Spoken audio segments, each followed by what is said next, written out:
اچھا جی، اللہ نے منصوبہ بنا لیا، اب اس منصوبے پہ اللہ نے عمل کیسے کیا؟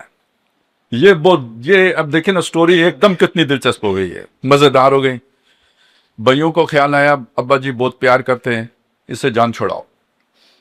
پوری اسٹیبلشمنٹ بیٹھ گئی ہے، 11 کور کمانڈر کہنے بیٹھ گئے، ایک بیچ سے نکل گیا، وہ چھوٹا تھا، 10 کور کمانڈر بیٹھ گئے۔ کہا بھائی یہ خطرناک، خطرے ناک ہے، اس سے جان چھوڑا دیے۔ سب نے کہا اسے قتل کرنا ہے۔ ایک ماڑا سا کور کمانڈر بولا، اس نے کہا قتل کرنے کا کیا فائدہ ہے، اس کو کسی کنویں میں پھینک دیتے ہیں، ہمیں مطلب جان چھوڑانا ہے نا، جان چھوڑ جائے گی، یہ کنویں میں ادھر پڑا رہے گا، ابا جی ہمارے لیے خالی ہو جائیں گے، خلوت ہو جائے گی۔ اللہ اللہ خیر صلی اللہ، پوری اسٹیبلشمنٹ کا فیصلہ بدل گیا۔ آپ یہ سمجھیں کہ دنیا میں فیصلہ سازی ہوتی کیسے ہے، یہ ایک واقعے سے آپ کو پتہ لگ جائے گا کہ فیصلہ کیسے کیا جاتا ہے۔ ساری اسٹیبلشمنٹ بیٹھ کے اللہ کے مخالف فیصلہ نہیں کر سکتی، ایک آدمی رائے تبدیل کر دیتا ہے۔ اللہ نے زندہ رکھنا تھا ایک بھائی کے، انہوں نے کہا کہ یار ادھر کرنے کی کیا ضرورت، کنویں میں پھینک دو، وہی فیصلہ ہو گیا۔ پھر اس کے بعد ان کی سازشیں جیسی بھی چلیں، کرتے کرتے کرتے مختلف، اب انہوں نے جا کے ادھر پھینک دیا، یوں سمجھیے پاسپورٹ بن گیا، ٹھیک ہے، ہاں اتار دیا، چلیں ہاں جی اتار دیا، صحیح بات ہو گئی۔ اب ایک آئے، وہ اپنا پانی بھرنے کے لیے آئے تھے، یوسف کو نکالنے نہیں آئے تھے، انہیں پانی کی ضرورت ہے، انہوں نے کہا پانی نکالو، پانی کی جگہ کیا نکلا؟ بچہ نکلا۔ انہوں نے اپنے پاس سنبھال لیا کہ خوبصورت بچہ ہے، پیارا ہے، اس کو پالنا چاہیے، اسے مرنے نہیں دینا چاہیے، نہیں، ایسی کوئی بات بھی نہیں تھی، انہوں نے کہا جا کے بیچیں گے۔ اللہ نے ان کا مطلب ان کے ساتھ جوڑ دیا، انہوں نے اٹھا کے رکھ لیا، اور انہوں نے اسے بضاع، قرآن کے الفاظ ہے کہ انہوں نے اسے وَأَسَرُّوهُ بضاع، انہوں نے اسے سامان تجارت سمجھ کے چھپا لیا۔ اور دوسری بات یہ کہ انہوں نے جا کے بیچا بھی بہت سستے داموں، جان چھوڑائی کہ چلیں جتنے ملتے ہیں، باغ کو جو ہوتا ہے نا چوروں کے کپڑے ڈانگوں کے گز، آپ نے سنا وہ، یہ ہمارے ہاں تو یہ مشہور ہے، تو وَشَرَاهُ بِثَمَنٍ دَرَاهِمٍ مَعْدُودَةٍ، چند ٹکوں کا عوض بیچ دیا، جان چھوڑا لی۔ خریدنے والے نے کیوں خریدا؟ شکل و صورت میں اچھا ہے، منمونا ہے، تو اگر اس کا باطن بھی اچھا نکلا بیٹا بنا لیں گے، نہیں تو یہ شکل و صورت میں نفع ہی دے گا، بہت سستا مل رہا ہے بیچ دیں گے۔ وہ کوئی اللہ کی مرضی پوری کر رہا تھا؟ نہیں، اللہ کی مرضی کیا ہے؟ تعویل الاحادیث۔ جب جا کے سیٹلڈ ہو گئے وہاں پہ، اللہ نے کہا یوں ہم نے یوسف کو زمین کے اوپر تمکن دے دیا، وَكَذَلِكَ مَكَّنَّا لِيُوسُفَ فِي الْأَرْضِ وَلِنَعْلَمَهُ تَعْوِيلُ الْأَحَادِيثِ، تاکہ ہم اسے سکھائیں احادیث کی تعویل، ٹھیک ہے۔ یہ اب آپ کو سمجھ آیا اللہ کام کیسے کرتا ہے۔ اب یہاں سے ایک دوسرا کام شروع ہوا، نیکسٹ فیز ہے یہ، اور اس نیکسٹ فیز میں آپ کو پتہ ہے اس عورت کے دل میں ایک شرارت پیدا ہوئی، اللہ نے یوسف علیہ السلام کی، اب یہ معجزہ، اللہ کہتے ہیں ہم نے انٹروین کیا، نہیں تو وہ اس کے ساتھ ملوث ہو جاتا ہے۔ یہ اس کا مطلب ہے کہیں کہیں اللہ تعالیٰ اسباب سے ہٹ کر بھی کوئی بہت خاص قسم کا کام کر کے کسی کو محفوظ رکھتا ہے، ٹھیک ہو گیا۔ دوسری بات یہ سامنے آ گئی، محفوظ رکھا، وہ کام نہیں ہونے دیا جو شیطانوں نے بنایا تھا۔ باقی میری جو سمجھ سیاق و سباق سے مجھے سمجھ میں آتی ہے، جب اس عورت نے باقی عورتوں کو بھی جمع کر لیا نا، وہ ساری دیوانی ہو گئی، فتنہ بڑھ گیا، ہر ایک کی خواہش ہوئی یہ مجھے ملے، اس لیے ہاتھ کاٹا تھا۔ اور آگے بھی الفاظ آتے ہیں، جب ان لوگوں نے دیکھا فلما راؤ، جب انہیں نظر آیا، وہ بداؤ لہم، جب ان پر یہ حقیقت کھل گئی، یعنی ہر طرف وہ عورتیں دیکھیں نا، پانی مانگا وہ پریشان بیٹھی ہوئی ہے، تو سمجھ تو آ جاتی ہے نا کہ کیا چکر ہے۔ انہوں نے کہا یار یہ اس سے جان چھڑانی پڑے گی، اسے جیل میں پھینکو۔ یہ اینٹی کلائمیکس ہے سٹوری کا، اگر آپ اس سٹوری کو لے کے چلیں، یہ اینٹی کلائمیکس ہے کہ اس سے نیچے کدھر جانا ہے، جیل میں چلا گیا ہے۔ جو اینٹی کلائمیکس ہے سائملٹینیسلی وہ اپورڈ موومنٹ بھی وہیں سے شروع ہو رہے، وہیں سے وہ قیدی ملے تھے نا جس نے جا کے بادشاہ کو بالآخر بتایا تھا۔ سمجھ آ رہی ہے بات کی میں آپ کو کیا سمجھانا چاہ رہا ہوں؟ اور پھر کرتے کرتے اللہ تعالیٰ نے انہیں وہ بادشاہ کا مقرب بنا دیا۔ پھر سٹوری کا دوسرا رخ آ جاتا ہے کہ جس میں وہ بھائی آتے ہیں، وہ نہیں پہچانتے، کرتے کرتے ایک موقع پہ آ کے وہ ڈسکلوز کر دیتے ہیں اپنی آئیڈینٹی، پھر سارے بھائی وہاں پہ پہنچ جاتے ہیں اور وہ سٹوری جا کے ختم ہوتی ہے۔ آخری الفاظ کیا ہیں یوسف علیہ السلام کے؟ ان ربی لطیف لما یشاء، بے شک میرا رب جو ٹھانتا ہے نا بہت باریک بینی سے کرتا ہے۔ ان ربی لطیف لما یشاء، جو وہ چاہتا ہے نا اسے بہت لطافت سے کرتا ہے، بہت سیٹل طریقے سے کرتا ہے، کسی کو نہیں پتہ لگتا یہ کون کر رہا ہے۔ لوگ دیکھ رہے ہوتے ہیں اسباب کو، یہ ہوا تو بدلے میں یہ ہوا، تو یہ ہوا تو بدلے میں یہ ہوا، اور یہ ہوا تو بدلے میں یہ ہوا، کر میرا رب رہا ہوتا ہے۔ آگے سمجھ ساری؟ اب اس کو فٹ کریں نا ادھر جو دنیا میں ہو رہا ہے، یہ چائنا ہے، یہ امریکہ ہے، یہ اسرائیل ہے، یہ پاکستان ہے، یہ انڈیا ہے، یہ فلانا ہے، بس یہ کوئی زلیخا ہے تو کوئی یوسف ہے تو کوئی یعقوب ہے تو کوئی جو ہے نا وہ سارے ہیں، اصل کون ہے؟ اللہ ہے، وہ ایک سطح پہ اسے۔ لہذا تاریخ کو جب بھی آپ دیکھیں زمانہ کون ہے؟ ٹھیک ہے نا، اس کو بھولیں نا، یعنی آپ چیزوں کو دیکھنے کی سطح مقرر کرنے۔ ایک سطح یہ ہے چیزوں کو وہ ہو کیسے رہی ہیں، اور جب ان کو اس طرح جائزہ لیں نا ہو کیسے رہی ہیں، تعصب نکال کے، ایمان بھی نکال کے، انہیں معروضی طور پر سمجھیں، آبجیکٹیولی دیکھیں یہ کیا ہو رہا ہے۔ یہ پہلا فیز ہے۔ پھر اس کے اندر دیکھیں یہ کہ دنیا میں جو کر رہے ہیں نا یہ ان کے اپنے موٹیوز کیا ہیں، یہ دوسری سطح ہے۔ اور اس کے لیے بھی آبجیکٹیو ہونا پڑا۔ آپ کو کسی کے ساتھ محبت یا نفرت کا رشتہ رکھے بغیر سمجھیں اس کو۔ ان دو باتوں کو سمجھنے کے بعد پھر دیکھیں اللہ کا منصوبہ کیا ہے، وہ اب آپ کی سمجھ ہوگی جو اس کے ساتھ اس کو جوڑے گی، آپ کی حکمت ہوگی۔ یہ تاویل الاحادیث ہے کہ اس حدیث کو اللہ کے ایمان کے ساتھ جوڑ کے دیکھ سکیں آپ۔ اور اسی سورہ یوسف میں ایک آخری اصول دے دیا گیا، حالات و واقعات بہت مایوس کن ہو جاتے ہیں، اتنے مایوس کن ہوتے رہے کہ وقتی طور پر اب یعقوب علیہ السلام کو ساری بات کا پتہ ہے، لیکن دکھ کے مارے آنکھیں سفید ہو گئی ہے، رو رو کے آنکھیں سفید ہو گئی ہے، سارا گھر پاگل سمجھ رہا ہے۔ ایک طرف یہ کیفیت ہے، اور دوسری طرف کیا کیفیت ہے؟ کہہ رہے ہیں یوسف آئے گا، فلا تیأسوا بروح اللہ، اللہ کی رحمت سے مایوس نہ ہو۔ یا بنی استحسسوا یوسف، یوسف کو تلاش کرو۔ وہ کہتے ہیں کدھر یوسف، وہ تو سارے پریشان ہیں، یوسف کدھر گیا ختم۔ یعقوب علیہ السلام کہتے ہیں نہیں ختم، یوسف آئے گا۔ اب میں یہاں پہ کیا بات آپ کے سامنے رکھنا چاہ رہا ہوں، جو بھی حالات و واقعات ہو جائیں، اللہ نے فرما دیا، اللہ کے نبی نے بتا دیا، اسلام آئے گا، اسلام آئے گا۔ مایوسی جتنی بھی ہو جائے، بے شک ہو جائے، اسلام آئے گا۔ یوسف اگر آیا ہے تو اسلام بھی آئے گا، ٹھیک ہے نا۔ اب وہ آیت آخری جو ہے نا، حتیٰ اذا استیأس الرسل، اگر لوگ مایوس ہو گئے تو کوئی پریشانی کی بات نہیں، رسولوں پر بھی اس کو ہم یہ تو نہیں کہیں گے کہ مایوس ہو گئے، لیکن یہ کہ وسوسے کے درجے میں مایوسی کی کیفیت آتی رہی ہے۔ وَظَنُّوا أَنَّهُمْ قَدْ كُذِبُوا، انہیں لگنے لگا کہ جو ان سے وعدے کیے گئے تھے پتہ نہیں وہ صحیح بھی تھے یا ہمیں سمجھنے میں غلطی، مطلب کسی نہ کسی درجے میں جیسے وہ شک آ کے گزر جاتا ہے، اس طرح کی کیفیات ہوئی ہیں۔ اور حتیٰ جاؤ نصر، یہاں تک کہ ان کے پاس ہماری مدد پہنچ، اس درجے میں تکلیفیں آنے کے بعد ہماری مدد ان کے ساتھ شامل ہوئی ہے، آتی ہے۔ اور ایک بات سمجھ لو، ہمارا عذاب مجرم لوگوں سے ٹلتا نہیں ہے، آ کے رہتا ہے، ٹھیک ہے۔ اب آپ حالات و واقعات کو یعنی اس تناظر میں رکھ کر ہمیں دیکھنا ہے۔ یہ میں نے سورہ یوسف کے حوالے سے آپ کے سامنے رکھ دیا۔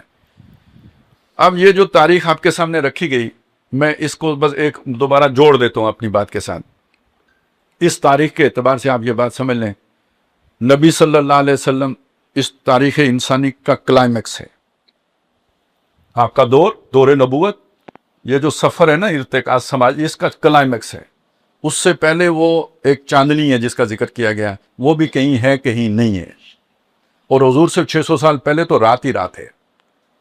یہ سارا آپ نے یہ مضمون پڑھ لیا۔ یہ جو اس کے بعد شفق ہے نا، شفق، یہ دیکھیں وہ سورج نصف النہار پر ہے، حضور کے دور میں نصف النہار پر ہے۔ خلافت راشدہ کے دور کو ہم شفق نہیں کہیں گے، بلکہ بعض اعتبارات سے تکمیل ہوئی ہے اس کی۔ سورج ویسے ڈھلنا تو 11:30 بجے شروع ہو جاتا ہے، لیکن گرمی کی شدت 2-2:30 بجے زیادہ ہوتی ہے۔ تو یہ سمجھ لیں کہ اسلام کا جو ظہور ہے اور جو اس کی برکات ہیں، جتنی حضرت عمر رضی اللہ تعالیٰ عنہ کے دور میں آ کے ظاہر ہوئی ہیں نا، اتنی دور نبوت میں بھی نہیں تھی. جب میں بالکل سوچ سمجھ کے آپ کے سامنے بات رکھ رہا ہوں. اسی لیے دنیا میں اگر مثال دی جاتی ہے تو حضرت عمر کے دور کی دی جاتی ہے. تو یہ محمدن لا، لیکن یہ کہ وہ خلیفہ کون؟ عمر. تو حضور کے جو بیچ تھا نا، اس نے پورے طرح جو بارآور ہوا ہے وہ حضرت عمر کے دور میں آ کے ہوا ہے. تو یہ شفق کا دور اصل میں کون سا ہے کہ جسے ہم کہیں گے یہ جو ایک عربوں کا دور ہے. عرب جیسے تیسے بھی تھے، اسلام بہرحال کسی نہ کسی درجے میں افراد کے اندر انٹیکٹ تھا.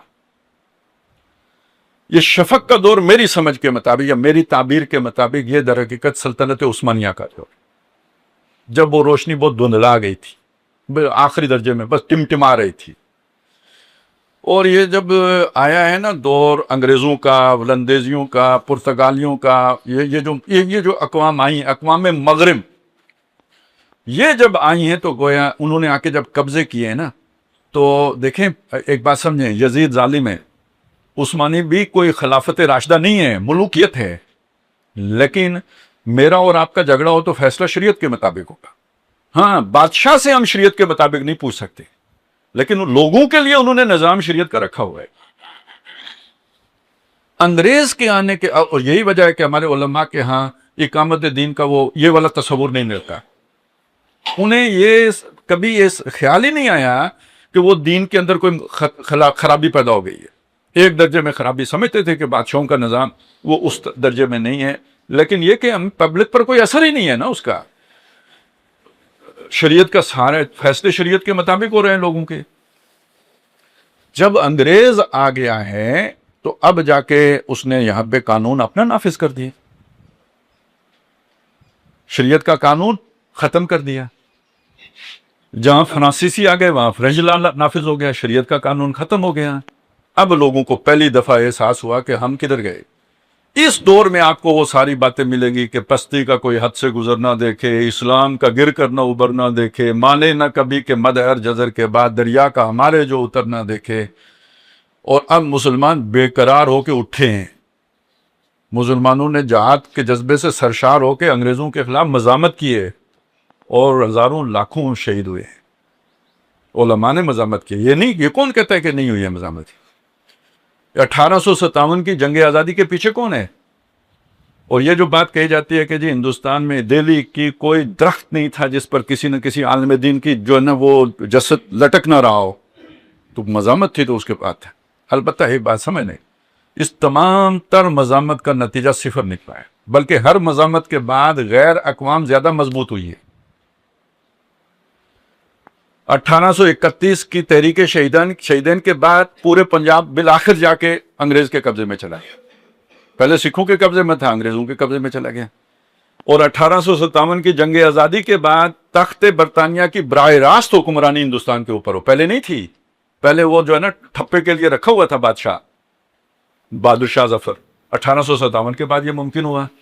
ہر مزاحمت، جیسے دلدل میں آپ پھنستے ہیں، ذرا سے حرکت کرتے اور پھنستے ہیں، ہر مزاحمت کے بعد اور پھنستے چلے گئے. اب یہ 1857 کی ناکامی کے بعد لوگ سر جوڑ کے بیٹھے، علماء بیٹھے، اور انہوں یہ سمجھ آ گئی کہ اب ہم مزاحمت نہیں کر سکتے. 10 سال کے بعد انہوں نے ایک فیصلہ کیا ہے، اور یہ فیصلہ ہے انہوں نے بنائے ہیں مدارس. یعنی یہ جو دیوبند کی بنیاد رکھی گئی ہے نا، یہ اگر آپ دیکھیں تو یہ کوئی عمارت نہیں تھی. مدرسہ بنانے کا یہ مطلب نہیں کہ بلڈنگ بنائی تھی. اور کہا جی ہم جا کے تو بس پڑھائی کا کام کریں گے تاکہ یہ تہذیب ہماری محفوظ رہ جائے، نہیں تو گم ہو جائے گی. یہ بالکل وہ صورتحال تھی جیسے اوپاس شہید ہو گئے تو خطرہ پیدا ہوا قرآن ختم ہو جائے گا، تو اب اسے کتابی صورت میں لکھو. جیسے سنت کے اندر جب لوگوں کے عمل میں کمی آئی تو محسوس ہوا سنت گم ہو گئی تو لوگ ہو جائے گی، تو لوگوں نے احادیث کی کتابیں مرتب کرنا شروع کر. تو جب یہ محسوس ہوا کہ ہماری تہذیب ہی بالکل ختم ہو جائے گی اور انگریز تہذیب چھا جائے گی، تو انہوں نے کہا جس کو بچا سکتے ہو اس سے کٹو. نہ ہم ٹیبل پر بیٹھیں گے، نہ کرسی پر بیٹھیں گے، نہ ہم جو ہے نا یہ کالر والے قمیض پہنیں گے. یہ نہیں، ہم بائیکاٹ کریں گے انگریز کی تہذیب کا، اور ہم اپنی تہذیب کو زندہ رکھیں گے آئسولیشن میں.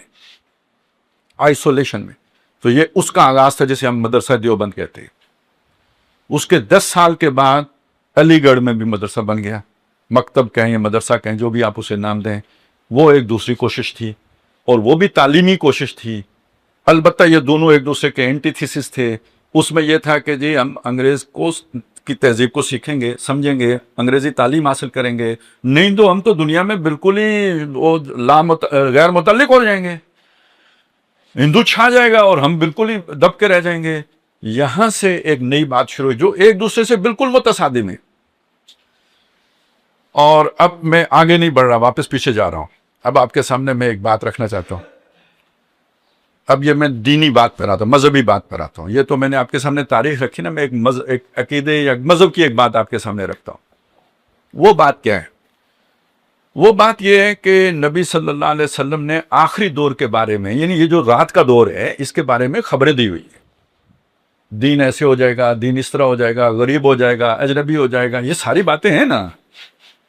تو یہ جو خبریں دی ہوئی ہیں، انہی خبروں میں کچھ خبریں یہ بھی ہیں کہ جیسے جو فتنے آئیں گے، ان میں سے ایک بہت بڑا فتنہ حضور نے فرمایا دجال کا فتنہ ہوگا۔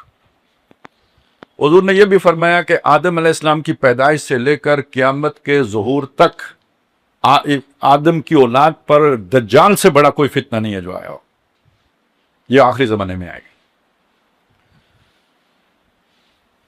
اس کے بارے میں یعنی پورا ہمارا لیکچر صرف دجال پر بھی ہو سکتا ہے، بلکہ اس سے زیادہ ٹائم بھی درکار ہوگا، لیکن میں اس وقت وہ سارے مسائل پر نہیں جا رہا، میں صرف آپ کو اس فتنے سے آگاہ کرنا چاہ رہا ہوں۔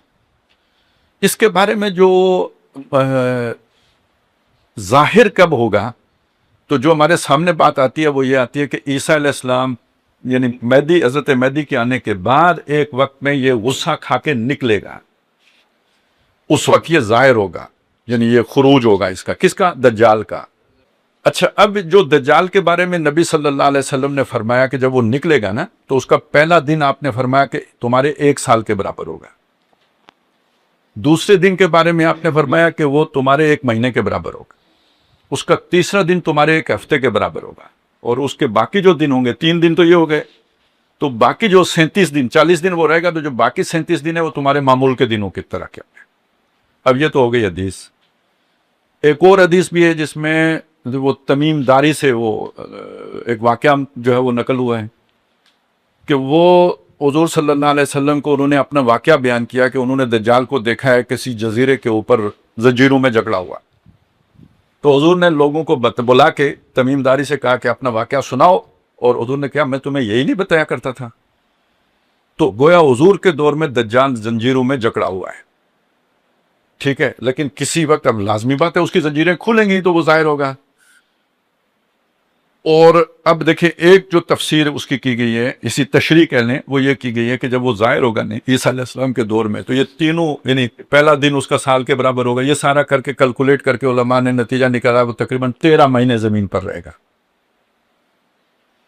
ایک اور نتیجہ ہے، اچھا یہ عجیب بات ہے، میں نے اپنے طور پر نکالا ہے، لیکن وہ میں نے سنا اس سے بہت پہلے ایک اور شخصیت بھی نکال چکی ہوئی تھی، اگرچہ کہ آخر میں جا کے ان کا اور میرا اختلاف ہو جاتا ہے، لیکن وہ انہوں نے بھی نکالا ہوا، عمران حسین، آپ نے اگر ان کا نام سنا ہو، یہ ویسٹ انڈین ہے، تعلیم ان کی انڈیا میں ہوئی ہے، پہلی شادی بھی ان کی انڈیا کی ہے، بعد میں وہ پھر وہ شادی چلی نہیں تھی، وہ واپس چلے گئے، اور یعنی اوریجنلی تو وہ وہاں کے ہیں، لیکن یہ کہ تربیت ان کی انڈیا میں ہوئی ہے، بریلوی ہیں پس منظر میں، لیکن یہ کہ آخری زمانے کے بارے میں انہوں نے کافی تحقیق کی ہے۔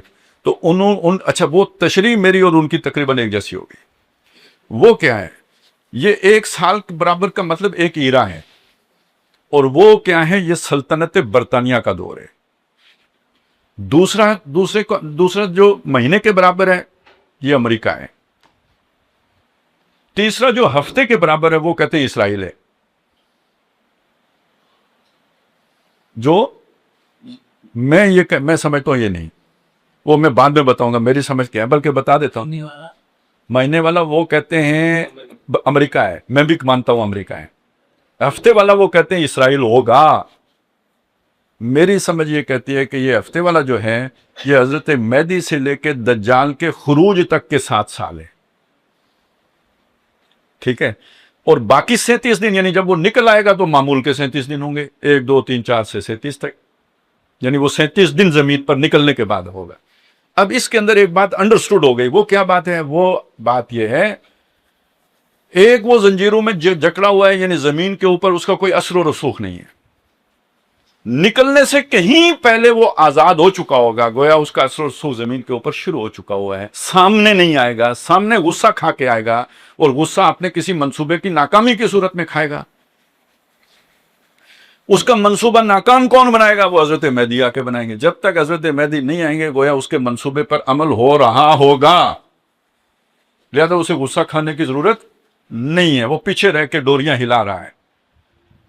اور جب وہ کام خراب ہونا شروع ہوگا، وہ بے چین ہونا شروع ہوگا، کرتے کرتے ساتھ ساتھ جو حضرت مہدی کا یہ ذکر آتا ہے کہ وہ پورا یہ جزیرۃ العرب فتح کر چکے ہوں گے، قسطنطنیہ پہنچ چکے ہوں گے، تو دجال کے نکلنے کی خبر آئے گی جو جھوٹی ہوگی مگر وہ بعد میں سچی ہو جائے گی۔ ٹھیک ہو گیا؟ تو گویا اصل فوکس جو ہے وہ جزیرۃ العرب ہے، یہاں اس کی جنگی چال ناکام ہوگی۔ کون ناکام کرے گا؟ حضرت مہدی ناکام کریں گے، اس پر وہ غصہ کھا کے خود آئے گا میدان میں۔ یہ جب میں یہاں پہنچتا ہوں نا، مجھے پنجابی فلم یاد آ جاتی ہے، تو جو چودھری ہوتا ہے پہلے اپنے ہرکارے دوڑاتا رہتا ہے، وہ ہیرو کو مارنے کے لیے مختلف سازشیں کرتا رہتا ہے، جب ساری سازشیں ناکام ہو جاتی ہیں تو آخر میں چودھری گنڈا سا پکڑ کے خود آ جاتا ہے۔ تو یہ بالکل یہ مجھے وہ سین لگتا ہے کہ وہ جو ہے نا وہ دجال آخر میں خود نکل آئے گا۔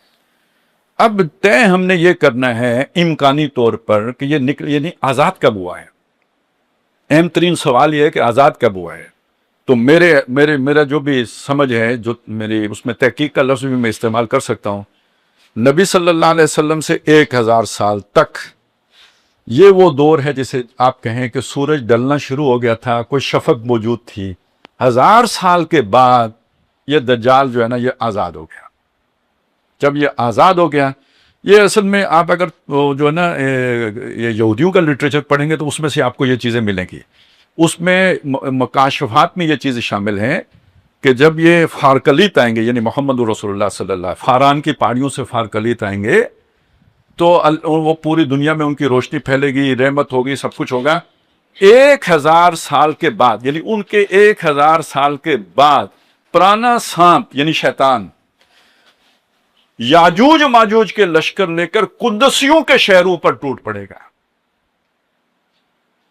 تو یہ جو میں نے آپ کو بتایا کہ ہماری رات کا دور کون سا ہے، جب یہ اقوام مسلمانوں کے اوپر غالب آ گئی، اور جب یہ غالب آئی ہیں تو اب یہ وہ دور ہے کہ جو دجالی دور کا آغاز ہو گیا۔ اس کو ذرا تھوڑا دوسری طرح سے دیکھ لیں۔ یہ تاریخ آپ نے پڑھی نا بنی اسرائیل کی، میں نے آپ کو پہلے رکوع سورہ بنی اسرائیل کے پہلے رکوع کا حوالہ دیا تھا۔ سورہ بنی اسرائیل کے آخری رکوع میں ذکر آتا ہے کہ ایک اور آخری وعدہ بھی ہے، فَإِذَا جَاءَ وَعْدُ الْآخِرَةِ جِئْنَا بِكُمْ لَفِيفًا، ہم تمہیں واپس لپیٹ کے لے آئیں گے۔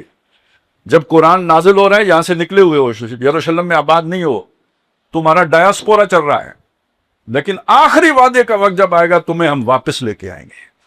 تو یہ واپسی کا سفر آپ کو نوید صاحب بتا رہے تھے کہ جب حضرت عمر رضی اللہ تعالیٰ عنہ نے چارج لیا ہے، چابیاں لی ہیں عیسائیوں سے، تو انہوں نے طے کروایا تھا کہ یہاں پہ یہ آ ہی نہیں سکتے۔ انہوں نے بڑی ریکویسٹ کر کے حضرت عمر نے یہ منوایا تھا کہ یہ ان کو زیارت کرنے کی ہم اجازت دیتے ہیں، لیکن یہ طے ہو گیا تھا یہاں پہ رہ نہیں سکتے، رہائش نہیں رکھ سکتے، کوئی گھر نہیں خرید سکتے، مکان نہیں بنا سکتے۔ تو یہ 1924 تک اس پر عمل ہوتا رہا۔ کب اس پر عمل متروک ہوا؟ 1917 میں در حقیقت یہ جو ہے نا سلطنت برطانیہ نے ہم سے چھین لیا تھا یہ، اور جب خلافت ختم ہو گئی تو اب ان کو یہاں پہ یہ بالفور ڈکلیریشن ہے، یہ 17 کا، یہ 1917 کا بالفور ڈکلیریشن ہے، جس میں یہ اعلان کیا گیا کہ یہودی آ کے یہاں پہ اب رہائش بھی رکھ سکتے ہیں۔ اور یہ جھوٹا پراپیگنڈا ہے کہ انہوں نے آ کے زمینیں خریدی، فلسطینیوں میں بیچی بھی ہیں، خریدی بھی ہیں، لیکن یہ ساری ملا کے بھی نا 1948 میں وہ پراپرٹی جو یہودیوں کے قبضے میں تھی وہ کوئی 13% یا 16% کے قریب تھی، باقی ساری فلسطینیوں کے پاس تھی۔ تو خیر میں کہنا آپ کے سامنے یہ رکھنا چاہ رہا تھا کہ جب یہ لوگ قومیں آئیں، انہوں نے ہم سے یروشلم چھینا، تو انہوں نے لا کے ان کو یہاں پہ آباد کیا۔ تو قرآن مجید کی سورہ انبیاء میں ذکر آتا ہے کہ حتیٰ اذا فتحت یاجوج و ماجوج وہم من کل حدب ینسلون، بلکہ اس میں یہ ہے، اس سے پہلے الفاظ یہ ہیں کہ یہ جو ہے نا یہ زمین میں یہ وَحَرَامٌ عَلَىٰ قَرْيَةٍ أَهْلَكْنَاهَا أَنَّهُمْ لَا يَرْجِعُونَ، وہ بستی جس کو ہم نے ہلاک کر دیا وہ واپس نہیں آ سکتے۔ حیران ہو ان پر، واپس آباد نہیں ہوں گے. حتیٰ اذا فتحت یاجوج و ماجوج وہم من کل حدب ینسلون، یہاں تک کہ یاجوج و ماجوج کھل جائیں، وہ ہر بلندی سے اترتے ہوئے آ رہے ہوں. یہ میں زیادہ اس کی وہ ٹائم نہیں ہے میرے پاس، اگر آپ زیادہ دیکھنی ہے تو ایک کتاب ہے مولانا مناظر حسن گیلانی نے اس سورہ مبارکہ کی سورہ کہف کی تفسیر لکھی ہے، التذکیر بسورۃ الکہف کے عنوان سے. اس میں انہوں نے یہ ساری تفصیل بیان کی ہے جو میں آپ کے سامنے عرض کر رہا ہوں کہ یہ یاجوج ماجوج کے آنے سے یہ آبادی ممکن ہوئی. اقبال کا بھی ایک شعر ہے، وہ بھی سن لیں. علامہ اقبال نے بھی اسی مضمون کو انڈورس کیا ہے. وہ کہتے ہیں کھل گئے یاجوج و ماجوج کے لشکر تمام، چشم مسلم دیکھ لے تفسیر حرف ینسلون. تو میرے حساب میں یہ یاجوج ماجوج کے یہ لشکر کون لے کے آیا؟ پرانا سانپ. اور پرانا سانپ کس کے ذریعے سے لے کے آیا؟ اپنے سب سے سیکنڈ انچارج جیسے ہوتا ہے نا 2IC، وہ اس کا وہ دجال ہے. تو گویا 1000 سال کے بعد وہ کھلا تو وہ شیطان کو سپورٹ ملی، اس نے یہ اقوام مغرب کو اٹھایا اور ان کو لا کر یہاں پہ مسلمانوں کے خلاف سفارا کر دیا. قدسیوں کے شہروں پر حملہ آور ہو گیا، اگر وہ والی ٹرمینالوجی ہم استعمال کریں. اب اگر ہم 400 سال پیچھے چلیں تو ہندوستان میں کیا ہوا؟ مغرب میں تو یہ ہوا، ہندوستان میں کیا ہوا؟ وہ کس کا دور تھا؟ اکبر دی گریٹ.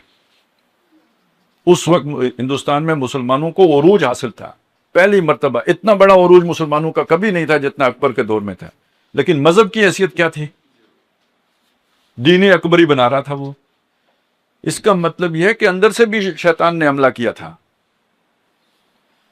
مغرب میں چرچ کے خلاف بغاوت تھی، تو کیا ہندوستان میں دین کے خلاف بغاوت نہیں کھڑی ہوئی تھی؟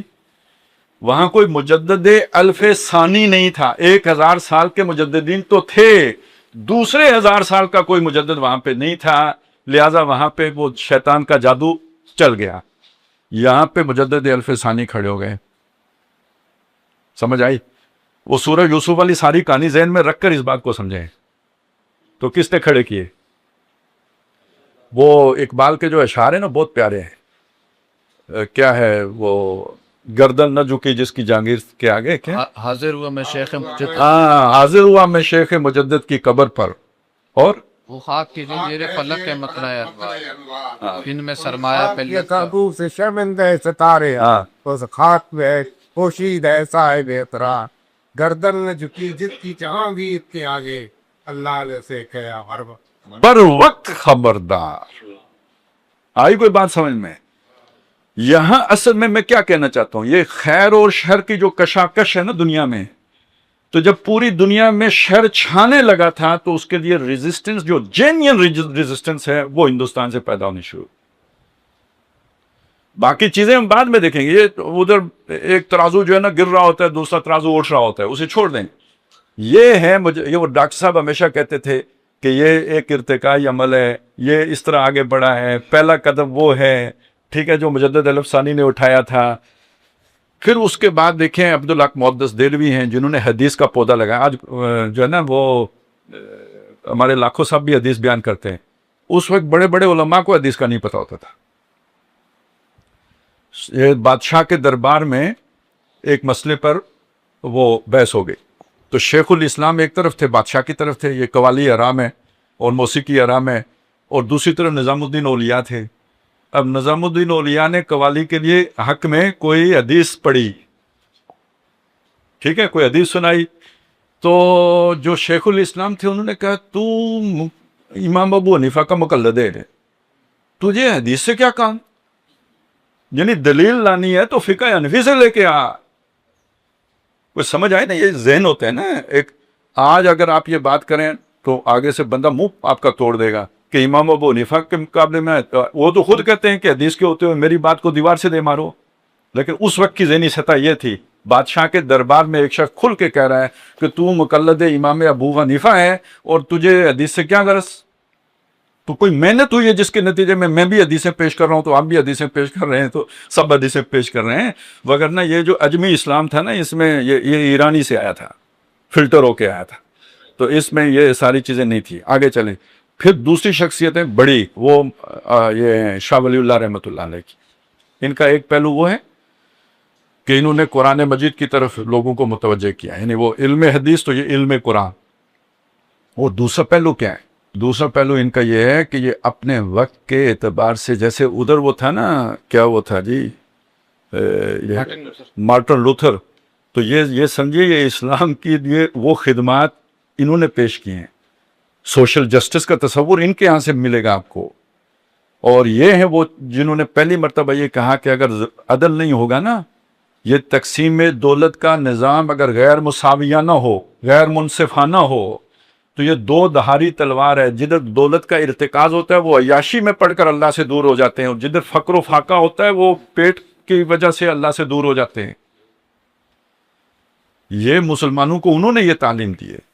اب یہاں سے اصل میں دیکھیں، ایک طرف آپ کا سیاسی زوال اپنے نقطہ عروج کو پہنچ گیا ہے. جس شاہ ولی اللہ کا دور وہ ہے کہ مسلمان بالکل کمزور ہو چکے تھے اور ہندوؤں کے غلام ہونے کے قریب تھے. انگریز ابھی نہیں ہیں. یہ تو یعنی مرٹا طاقت اتنی طاقتور ہو گئی تھی اورنگزیب کے بعد کہ یہ کام گویا ختم ہونے کے قریب تھا. لیکن شاہ ولی اللہ رحمۃ اللہ علیہ کی وجہ سے وہ ایک علمی تحریک اٹھی، اور دوسری طرف سیاسی طور پر اتنے بیدار تھے کہ انہوں نے خط لکھا تھا، یہ جو ہے نا بادشاہ جو تھا یہ احمد شاہ عبدالی کو، اور اس نے حملہ کر کے مرٹا طاقت توڑ دی تھی. اب چونکہ وہ پنجاب سے گزر کے گیا تھا، پنجاب میں آج کل یہی سوچ پائی جاتی ہے کہ وہ ڈاکو تھا اور یہ تھا اور وہ تھا. میں پھر وہی آپ کو سورہ یوسف میں لے جاؤں گا، اس کی نیت وہ جانے، اس کا خدا جانے، مجھے نہیں پتا کیا تھی. ٹھیک ہے، خط اس کو ضرور تاریخی طور پر ثابت ہے کہ انہوں نے لکھا تھا، شاہ ولی اللہ نے لکھا تھا. لیکن ہمیں کیا فائدہ ہوا؟ یہ اسلام ختم ہو جانا تھا اگر وہ نہ آتا تھا. اللہ تعالیٰ نے اس کے ذریعے سے اسلام کو ہندوستان میں باقی رکھا. اس سے پہلے ایک واقعہ اور ہے، وہ بھی ذہن میں رکھیں. وہ کون سا واقعہ ہے؟ شاہ جہاں کے دو بیٹے، بلا کون کون؟ اورنگزیب اور دارا شکوہ. شاہ جہاں کا اپنا رجحان کیا ہے؟ کس کو بناؤں گا؟ دارا شکوہ کو. اس نے اسی کو تیار کیا تھا. اور یہ کون سا لنک چلا رہا ہے؟ اکبر، جہانگیر، شاہ جہاں. وہ سوچ چلی آ رہی ہے. نکلا کون بیچ سے؟ قدرت کس کو لے کے آئی؟ اورنگزیب کو. ٹھیک ہے. اور اب یہ اس پہ الزام آتا ہے نا، اس نے بھائی کو قتل کر دیا، اس نے باپ کو قید کر دیا. نہ کرتا تو کیا کرتا؟ وہ ہوتا جو پاکستان میں ہو رہے ہیں. دیکھیں بات سمجھیں، اقتدار کے طور طریقے اپنے ہوتے ہیں. حجاج بن یوسف قابو کر سکتا ہے، حضرت علی نہیں کر سکتے، کیونکہ آپ شرافت سے ایک دیکھیں نا، اگر زمانہ شریف ہو تو شریف آدمی چلے گا، زمانہ بدماش ہو جائے تو شریف آدمی نہیں چل سکتا. اسے پھر کوئی حجاج بن یوسف ہی چلا سکتا ہے. صاف سیدھی بات ہے. وہی حضرت عثمان جو 10 سال تک کامیاب حکمران تھے، اگلے 3 سالوں میں ان کا ڈاؤن فال کیوں ہے؟ زمانہ بدل گیا ہے. اب ان اصولوں پر اس زمانے کو نہیں چلایا جا سکتا. انہوں نے کہا جی میں اپنی جان دے دوں گا، لیکن اپنی جان کی حفاظت میں کسی کی جان نہیں لوں گا. اس کی بجائے وہ کہتے ہیں کہ جو اٹھا میں اس کی جو نا ٹانگیں جو چیر دوں گا. کسی نے اٹھنا تھا؟ یہ بغاوت ہونی تھی. یہ زمانے کے فرق کے ساتھ اصول حکمرانی بدل جاتے ہیں. تو اورنگزیب نے جو کچھ کیا وہ اگر نہ کرتا تو سلطنت عدم استحکام کا شکار رہتی. انہوں نے کیا، فارغ ابا جی کو اندر بند کیا، مہربانی کی، ان پہ ختم نہیں کیا اور اس کو مار دیا. تو گویا دارا شکوہ نہ صرف وہ ایکسٹینشن تھا اکبر کا، بلکہ یوں سمجھیے اپنے وقت کا پرویز مشرف تھا. سادہ زبان میں اگر آپ سمجھنا چاہتے ہیں تو وہ جو ہے نا اپنے وقت کا پرویز مشرف تھا. اللہ نے وہاں پہ فٹ کس کو کیا؟ اورنگزیب کو. یہ دجال پے بپے ناکام ہو رہا ہے ہندوستان میں. میں اصل میں یہ بتا رہا ہوں، دجال کی حکمت عملی ایک کے بعد دوسری ناکام ہو رہی ہے. پھر آخر میں انگریزوں کو لے کے آئے ہیں. جب 1492 میں سلطنت اسپین کا خاتمہ ہو گیا، اب وہ وہاں سے نیچے اترے ہیں. وہ جناب round the Cape of Good Hope ادھر سے گھوم کے وہ پہنچے ہیں ہندوستان، اور وہ پھر شروع ہو گئے اس سے جو ہے نا کاروبار اور یہ اور وہ کرتے کرتے وہ بعد میں میرا خیال ہے یہ شاہ جہاں ہی تھا، اس کو بواسیر ہو گئی تھی، اس کا آپریشن کیا تو وہ جو ہے نا اس نے خوش ہو کے کوئی جائیداد دے دی. کرتے کرتے کرتے کرتے وہ بالکل مسلط ہو گئے، ہندوستان پر قبضہ کر لیا انہوں نے. اب وہ دوبارہ جوڑ لیجیے، وہ جو میں ادھر سے لے کے آیا تھا یہ بھی میں نے ساتھ جوڑ دیا. اب آگے چلیں. یہ جو 2 تحریکیں اٹھی ہیں، ایک دیوبند اور ایک علی گڑھ، میرا کہنا یہ ہے یہ دونوں دیکھیں حدیث میں یہ آیا ہے کہ سورہ کہف جو ہے یہ دجال سے نجات کا ذریعہ ہے. سورہ کاف میں جو پہلا مضمون آیا ہے نا، وہ جو قصہ ہی بیان کرتا ہے قرآن.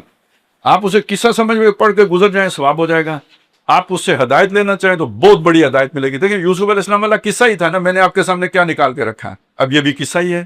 اس کے اندر سے دو باتیں نکلی. ایک ڈیٹیچمنٹ نکلی، وہ جا کے غار میں بیٹھ گئے تھے. اس کی مناسبت وہ دیوبند کے ساتھ قائم ہوگی یا نہیں ہوگی؟ کٹ کے الگ تھلگ بیٹھ گئے.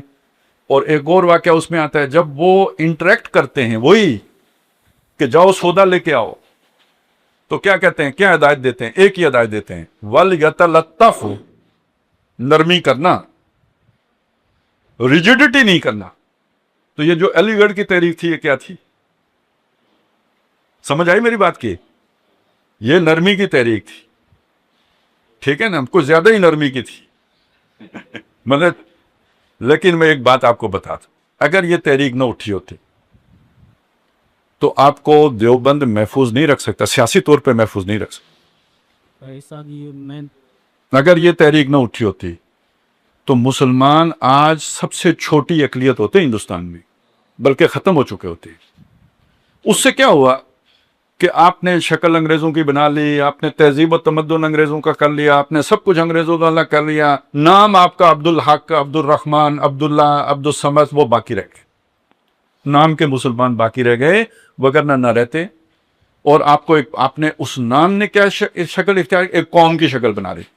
اسلام میں قوم مطلوب شے نہیں تھی، لیکن اب حفاظت کے لیے تو کوئی نہ کوئی تو جذبہ درکار تھا نا، جس کی بنیاد پر وہ حفاظت کرنی تھی اللہ نے. جیسے کوئی عصبیت درکار تھی، وہ عصبیت اللہ نے قوم والی پیدا کر دی. اسی سے تو پاکستان وجود میں آئے ہیں. لیکن دوسری طرف وہ جو دیوبند والی تحریک تھی، اب اس نے کیا پیدا کیا؟ اس نے وہ ایمان کو بچا کے رکھا. وہ یوں سمجھ لیجئے جیسے آگ کا لاؤ، اس کے بعد وہ بجھ جائے، اس کے اوپر راکھ آ جائے، اندر ایک چنگاری باقی رہ جائے. آپ اس کے اوپر گھاس بوس لا کے رکھیں گے، کوئی کاغذ رکھیں گے، اوپر کوئی لکڑی رکھیں گے، پھونکے ماریں گے، وہ بڑک. لیکن وہ چنگاری اگر باقی نہ رہتی تو کہاں سے بڑکاتے؟ تو جب ہمیں وہ تھوڑی سی سیاسی جو ہے نا وہ سانس لینے کا موقع ملا، اس کی وجہ سے تو پھر ایسی شخصیات پیدا ہوئی جو مجمع البحرین تھی، جیسے علامہ اقبال، جیسے ابوالکلام آزاد، جیسے مولانا مودودی، جیسے ان جیسی باقی شخصیات. انہوں نے ان دونوں کو جوڑنے کی کوشش کی. اچھی باتیں اس تحریک سے بھی لی، اچھی باتیں اس تحریک سے بھی لی. سمجھ آ رہی ہے میری بات کی؟ اور یہ وہ چیز تھی کہ جس کو قبول کس نے کیا؟ جو اہل مدرسہ میں سے بھی حق پرست تھے وہ ان کی طرف آئے، مگر وہ تھوڑے تھے.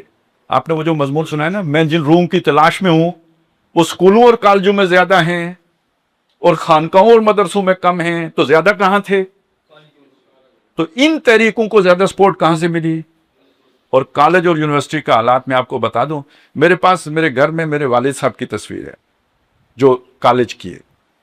ہم اس سے بھی زیادہ گئے گزرے دیہات کے رہنے والے ہیں. ہمارے بالکل ایک جو سادہ جیسے ماحول ہوتا ہے اس طرح کا ایک ماحول تھا. آج بھی اگر کوئی پینٹ شرٹ میں گاؤں جائے تو اچھا نہیں سمجھا جاتا. تو اس وقت کا آپ سوچیں، تو میرے والد صاحب جس کالج میں پڑھتے تھے وہ ان کی گروپ فوٹو ہے، کسی بندے نے شلوار قمیض نہیں پہنی ہوئی، سب پینٹ شرٹ میں. اور ان کا جو اسلامیات کا ٹیچر ہے وہ بھی پینٹ شرٹ پہ. یہ اسکولوں کالجوں کا ماحول تھا. آج میں یونیورسٹیوں میں جاتا ہوں، ایک طرف ننگ دڑنگ بھی ہے، ادھر ہی برقعے والیاں بھی ہیں. اکثریت کلاس روم میں داڑھیوں والوں کی ہوتی ہیں. تو یہ ان تحریکوں کے نتیجے میں یہ تبدیلی آئی ہے. اب آپ سمجھ آ رہی ہے نا میری بات؟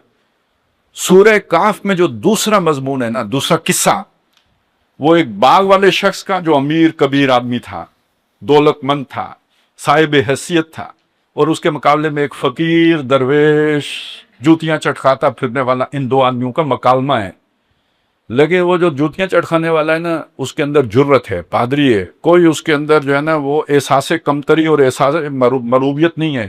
اور وہ ہم ٹھوک کے اسے کہتا ہے کہ یہ مجھے امید ہے اپنے رب سے کہ تیرا باغ برباد ہوگا اور اس جیسا باغ اللہ مجھے عطا کرے گا. جب میں یہ قصہ پڑھتا ہوں نا، اور مجھے اقبال کے وہ شعر یاد آتے ہیں، تمہاری تہذیب اپنے خنجر سے آپ خودکشی کرے گی، جو شاخ نازک پہ آشیانہ بنے گا نا پائیدار ہوگا. اور سنا ہے قدسیوں سے میں نے کہ وہ شیر پھر ہوشیار ہوگا. آپ سوچیں جب سر سید احمد خان یہ تعلیم دے کے جا رہے ہیں کہ تم اپنے رنگ کو چھوڑ کر باقی ہر چیز میں انگریز بن جاؤ, کتنی مروبیت ہے. میں ان کا کریڈٹ دے رہا ہوں کہ اگر وہ یہ نہ کرتے تو ہم نام کے مسلمان بھی نہ رہتے. لیکن جو اگلا سٹیپ ہے اس کو سمجھیے کہ اس راک سے جو اگلا مرحلہ آیا وہ کیا تھا؟ آنکھوں میں آنکھیں ڈال کر بات کرنا, جرأت سے بات کرنا اور ریجیکٹ کرنا. تمہاری تہذیب کچھ بھی نہیں ہے, ہماری تہذیب اس سے بہت اعلیٰ ہے, عرفہ ہے, بہترین ہے. اصل مجھے تو اس شے نے اعتماد دیا کہ میں اسلام کی طرف آیا. آپ لاکھوں صاحب سے بھی پوچھیں, اس شے نے اعتماد دیا ہوگا تو یہ اسلام کی طرف آئے. آج کے ہر نوجوان کو اس شے نے اعتماد دیا تو وہ اسلام کی طرف آیا. یہ سورہ کاف کا دوسرا واقعہ ہے. سورہ کاف میں بیچ میں کچھ اور چیزیں آئی ہیں, وقت کافی ہو گیا, میں ان کو چھوڑ رہا ہوں. وہ اس میں ایک وہ تکوین کا اور تشریح کا واقعہ بھی آ گیا, اس کو سورہ یوسف سے جوڑ لیں, آپ کو سمجھ آ جائے گی. کرتا سب خدا ہے, ظاہر میں جو کچھ بھی ہوتا ہے شر ہے یا خیر ہے, اس میں خیر ہی ہوتا ہے. آخری کیا ہے؟ آخری یہ ہے کہ ذوالقرنین کا ذکر ہے. دیکھیں شروع کہاں سے کیا؟ اللہ والوں کی حالت کیا تھی؟ اصحاب کہف. ختم کہاں کیا؟ اللہ والا. وہ اللہ والا کون ہے؟ بادشاہ. غرب بھی فتح کر رہا ہے, شرق بھی فتح کر رہا ہے, پہاڑ بھی فتح کر رہا ہے, دریا بھی فتح کر رہا ہے. یہ کون ہے؟ یہ ذوالقرنین. کیا اس میں اشارہ نہیں ہے کہ یوں لترکبن طبقا عن طبق جو آپ نے پڑھا ابھی, کہ تم اٹھو گے درجہ بدرجہ, تو گویا جب دجال کا دور آئے گا تو تم درجہ بدرجہ اٹھو گے. وہ رات پڑ جائے گی, اندھیرا چھا جائے گا, وہ روشنی ٹمٹماتی کہیں دب جائے گی, وہ کسی غار میں ہی باقی رہ جائے گی. پھر وہاں سے آہستہ آہستہ وہ نکلے گی, وہ روشنی پھیلے گی, وہ جیسے چاند کی روشنی ہوتی ہے. کرتے کرتے ایک دن وہ 14ویں کا چاند بنے گی. تو اب آپ سمجھ لیں کہ اگلا مرحلہ آ گیا آزادی کا مرحلہ.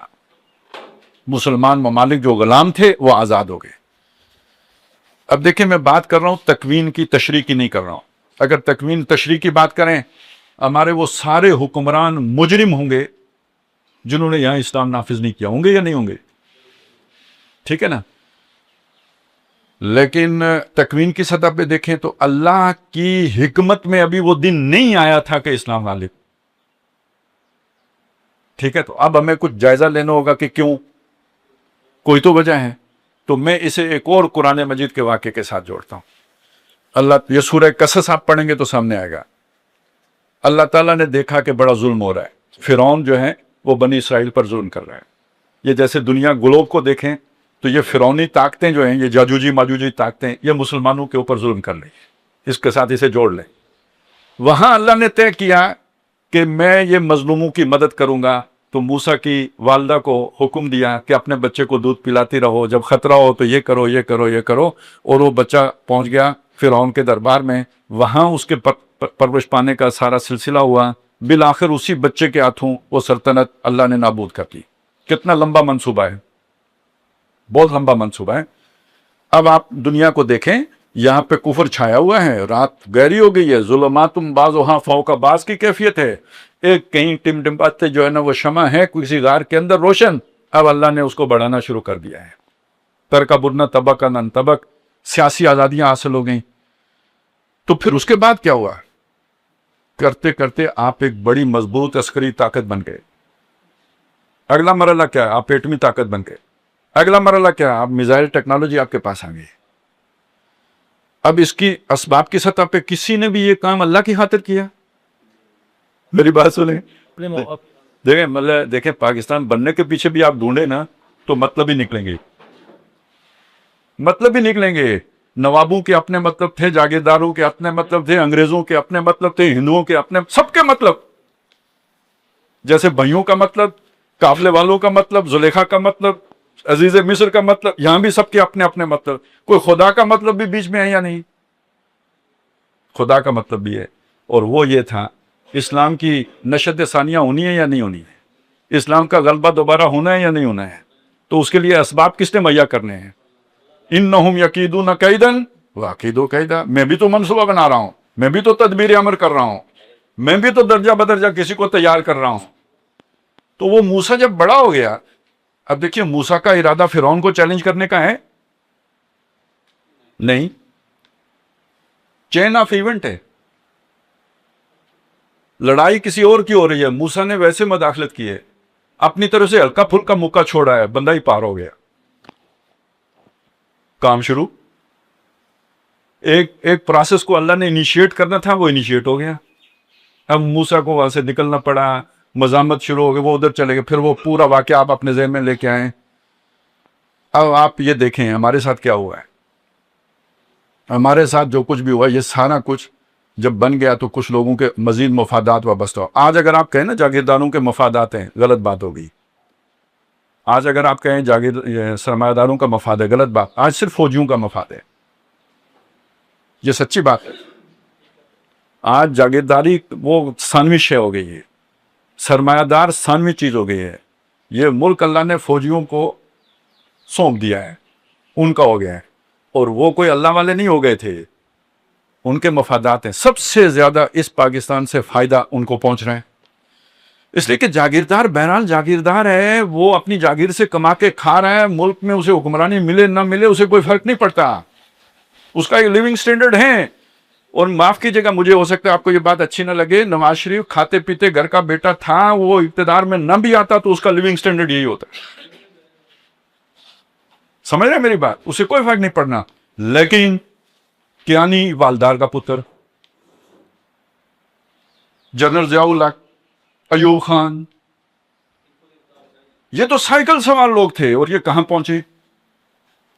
اصل فائدہ تو پھر ان کو ہوا نا، جن کی کلاس بدل گئی. ان کی پہلے سے وہی کلاس، بھٹو کی کلاس پہلے سے کیا تھی؟ نہ بھی اقتدار ملتا تب بھی زرداری. ٹھیک ہے انہوں نے بڑھایا، میں نہیں کہتا نہیں بڑھایا، لیکن کلاس ان کی وہی تھی. جن کی کلاس بدلتی ہے وہ ہمارے جرنیل ہیں، یا کچھ اور انٹلیکچوئل ہوتے ہیں جو اپنا دماغ بیچ کے تو وہ بھی اپنی کلاس چینج کر لیتے ہیں. تو ان کے پھر ان کی ہاؤسنگ سوسائٹیز ہیں، کاروبار ہیں، ساری چیزیں مل کے تو جتنی پاکستان کے دفاع کی ضرورت ان کو ہے نا، وہ کسی اور کو نہیں ہے. نہ مولوی صاحب کو ہے، نہ جاگیردار کو ہے، نہ سرمایہ دار. مطلب دیکھیں نواز شریف کا تو فائدہ ہے پاکستان نہ رہے، اس کا کاروبار ہندوستان میں بھی پھیلے گا. ٹھیک ہے، اس کا کاروبار تو ہندوستان میں بھی پھیلے گا، کیا فرق پڑے گا؟ لیکن جرنیل صاحب کی جرنلی تو ہندوستان میں نہیں چلے گی. تو اللہ تعالیٰ نے ان کو سچا پاکستانی بنا دیا. جب تک سروس میں ہے، جب تک نہیں، سروس کے بعد بھی نہ کوئی نہیں. یہ بات غلط ہے. باہر یہ عیاشی تھوڑی ہے جو پاکستان میں ہے. سر جی ہم ایسے باتیں، یہ پروپیگنڈا، میری بات سنیں. ان کو جو بادشاہی پاکستان میں میسر آتی ہے وہ باہر نہیں ہے. یہاں لا قانونیت کریں، یہاں پہ ان کو نوکر چاکر ملے ہوتے ہیں، یہاں پہ یہ جدھر جائیں ان کو جو عیاشی جو سہولت، وہ باہر کدھر ہے ان کے لیے؟ ادھر ہی رہتے ہیں. یہ جھوٹا پروپیگنڈا ہے کہ باہر چلے جاتے ہیں، نہیں، ادھر ہی رہتے ہیں. یہاں بادشاہ ہیں، یہ جیسے سعودی عرب میں شاہی خاندان ہے، یہاں یہ شاہی قبیلہ ہے.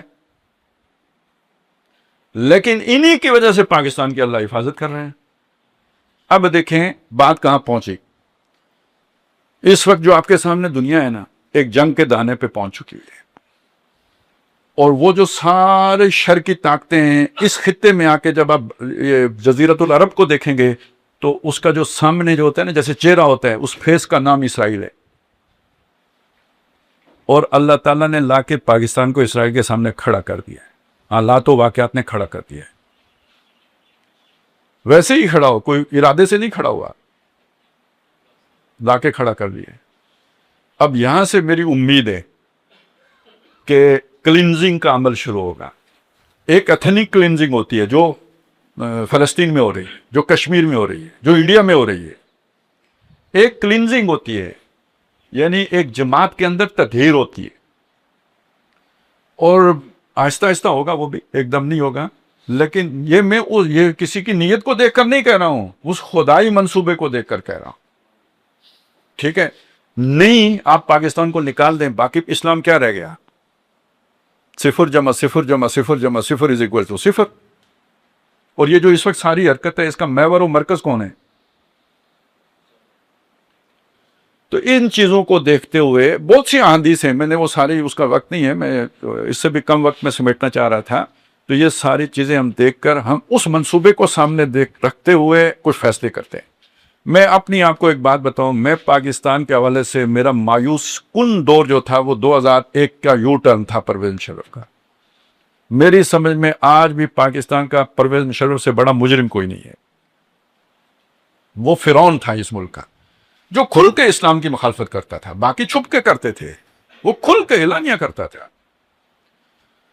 اس نے مجھ سے بہت سے جو ہے نا اچھے لوگوں کو مارا بھی ہے، گم بھی کیا ہے، بٹ ظلم کا انتہا تھی اس کے دور میں۔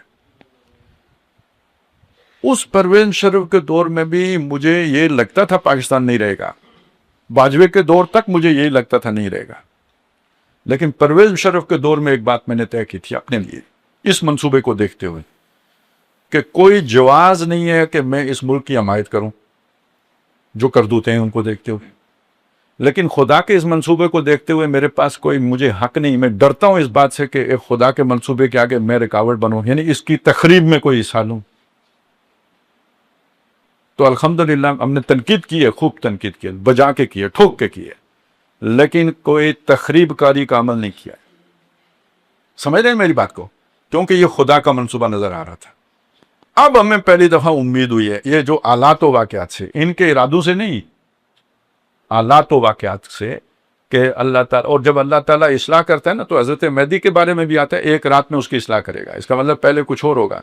اور مجھے اسی سے امید یہ بھی ہے نا کہ عام آدمی جو ہمارا مذہبی سوچ ہے نا وہ شاید حضرت مہدی کو قبول ہی نہ کرے، اور کل ایسا سی آج موسیٰ علیہ السلام آ جائیں، فرض کریں اب موسیٰ علیہ السلام کی ساری تربیت تو یہ وہ فرعون کے دربار میں ہوئی ہے، تو اگر ہمارے جیسے بنی اسرائیلی ہوتے تو وہ کہتے یہ تو موسیٰ جو فرعون کا ایجنٹ ہے۔